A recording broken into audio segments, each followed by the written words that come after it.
observando aquele vão por entre as telhas, um enxame de abelhas parou para descansar.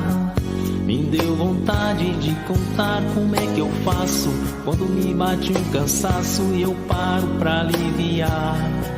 Tão diferente das abelhas pequeninas descansando lá em cima, eu prefiro aqui no chão, olhando o céu por entre as folhas que balançam. Então, aqui, ó, uma comissão, uma das últimas comissões, né, de agricultura lá dentro do processo transitório, né, que parece que a última é a Comissão de Constituição e Justiça, se não me engano, né? Exatamente. Então, foi aprovado esse projeto de lei, né, no processo dele. E aí, eu gostaria que alguém quisesse falar, fazer um comentário. A lei, assim, a proposta original, né, porque no nascedouro desse PL ele não tinha esse texto, né, ele foi modificado já na chegada da Comissão da Agricultura, justamente no artigo, se não me engano, é o terceiro, que foi o quinto, né? João. É o quinto. Foi mutilado, né? Foi totalmente transformado. Mas, assim, dois aspectos dessa lei. A ideia inicial é interessante, né? Um aspecto que sempre me preocupou, mas diante de todo o contexto, aconteceu comigo, e muitas pessoas que eu converso também relevou, né? É a questão dessa separação, o professor Murilo falou disso mais cedo, né? Da zootecnia, da criação conservacionista. Eu acho algo totalmente estranho, porque não tem como. As abelhas do criador, ela convive com a abelha do meio ambiente. Então, continuo achando esquisito essa separação, mas até um certo ponto eu entendi como tolerável, né, para agradar a gregos e troianos, e a gente tem a lei. O problema ficou depois, né, quando foi modificado, e eu achava o projeto até relativamente permissivo, até um pouco mais do que eu imaginava que deveria, mas depois desandou, porque o que foi feito ali, né, acontece que seria os criadores que hoje criam abelhas fora de área, que já sabiam que não podiam criar e criavam a si mesmo, né, vão ser presenteados com o direito de comercializar essas abelhas, de produzir com essas abelhas, e praticamente as abelhas vão ficar como da área. Não, esse aspecto aí é seríssimo, não sei como que vai ficar, tem muita gente batalhando, mas o que poderia ter sido um avanço maravilhoso, né, para os criadores, no final acabou a ideia de dois, entrando ali, modificando um trabalho coletivo. Isso aí foi muito triste. Eu acho que foi uma das grandes decepções que eu tive esse ano, né, que nem tudo é alegria durante o ano.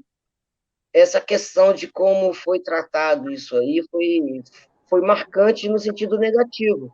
Muito embora começou, se bem que o projeto é de 2019, né, se não me engano, não é de agora, mas deslanchou nisso agora, nesse 2022.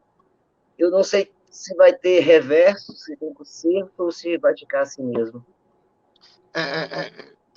Temos que, até de certa forma, relembrar, né, João, que foi em 2020 que começou o trâmite dessa proposta, né? Sim, e o professor Rogério já em 2019 estava trabalhando no texto. Né? E essa proposta acabou gerando, ou facilitando, ou permitindo a criação da ABREM, né? Da Associação Brasileira de Meliponicultura, né? E que a gente teve momentos que estávamos buscando essa integração, e acabou não acontecendo exatamente por esse momento do final da tramitação do processo, em que houve uma substituição do sentido que estava sendo dado à lei, né? Porque a lei a original, né, foi um trabalho lá ainda, até de certa forma, da Federação de Apicultura, né? Através do professor Rogério, lá da Bahia, né? Que estava uma proposta inicial, que foi, eu usei muito o termo, na calada da noite, nos 45 minutos do segundo tempo, alterado de forma completa o sentido que estava sendo proposto na lei inicial, né? Então, isso aí foi um momento muito, assim, de certa forma, como você falou, decepção para você. Eu nem digo que foi decepção para mim, por exemplo, mas foi de desgaste, muito desgaste, porque teve idas e vindas, lutas e outras, e a gente acabou, eu considero, como se ela vier a ficar do jeito que está aí colocada, como foi aprovada, né? Eu considero que foi uma derrota para a meliponicultura e também, para mim, pessoalmente, foi uma das grandes derrotas que eu tive durante o ano 2022, né? Mas também tem muitas outras coisas para comemorar. E já considero o seguinte, favas passadas, porque se a gente fosse contar uma história aqui de tudo que aconteceu dentro do processo da criação da ABREM, né, nós teríamos que ficar aqui pelo menos umas 10, 11 horas de papo sequencial, né? Então... Mas a ABREM existe ou não existe? Olha... Boa pergunta. Boa pergunta. Eu só ouço falar. Boa pergunta, Murilo. Ótima pergunta.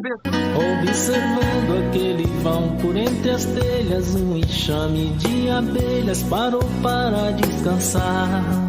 Me deu vontade de contar como é que eu faço quando me bate um cansaço e eu paro pra aliviar. Tão diferente das abelhas pequeninas descansando lá em cima, eu prefiro aqui no chão, olhando o céu por entre as folhas que balançam.